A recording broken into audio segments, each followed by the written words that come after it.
illustrious leaders. Sila Pindato noon. Mahiya lang sabihin.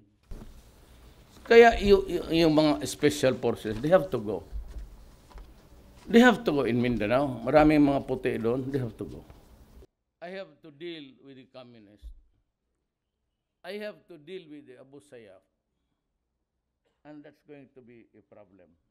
I do not want a rift with America. But they have to go. Dito sa mga mas lalong iinit.